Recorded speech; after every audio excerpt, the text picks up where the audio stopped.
महाभारत के योद्धाओं के सीरीज का आज ही हमारा पहला वीडियो है। आज हम लोग बात करने जा रहे हैं पांडवों के प्रधान सेनापति जो कि धृष्टद्युम्न थे। हम आज इनके बारे में बात करने जा रहे हैं।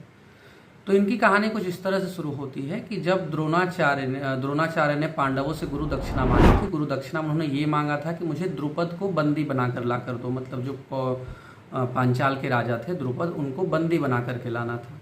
और पांडवों ने द्रुपद को बंदी बना करके द्रोणाचार्य के सामने प्रस्तुत किया था। तो उसके फलस्वरूप जैसा कि द्रुपद ने वादा किया था बहुत साल पहले, जब द्रोणाचार्य और द्रुपद गुरुकुल में थे कि मैं तुम्हें अपना आधा राज्य दूंगा, तो उसी का मतलब उसी वादा का या फिर उसी जो मित्रता के, तो उसी के फलस्वरूप द्रोणाचार्य ने बलपूर्वक द्रुपद से आधा राज्य ले लिया। इस चीज़ से द्रुपद को बहुत ही ज़्यादा अपमानित महसूस हुआ और वो अपने राज्य को वापस जा करके एक यज्ञ का आयोजन करता है, क्योंकि उसकी कोई पुत्र और पुत्री नहीं थी। एक पुत्र थी शिखंडी, जिसे कहा जाता है कि वो एक प्रकार से किन्नर थी। तो उन्होंने एक यज्ञ का वहाँ पे मतलब आयोजन किया और उसके लिए उन्होंने मतलब पुत्र प्राप्ति के लिए उन्होंने यज्ञ का आयोजन किया।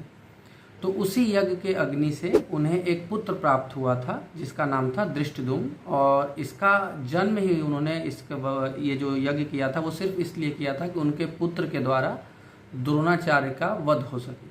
तो धृष्टद्युम्न का जन्म का उद्देश्य ही द्रोणाचार्य के वध का मतलब द्रोणाचार्य का वध करना था।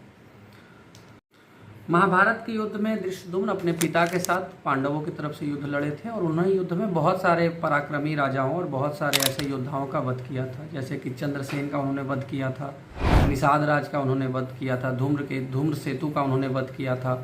और आप जैसा सब लोग जानते हो जिस चीज़ के लिए उनका जन्म हुआ था, द्रोणाचार्य का भी वध धृष्टद्युम्न के द्वारा ही किया गया था।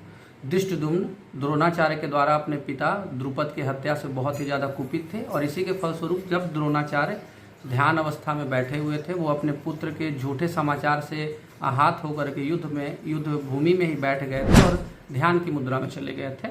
उस समय धृष्टद्युम्न ने आकर के अपनी तलवार से उनका सर धड़ से अलग कर दिया था। धृष्टद्युम्न पूरे महाभारत युद्ध में जीवित थे।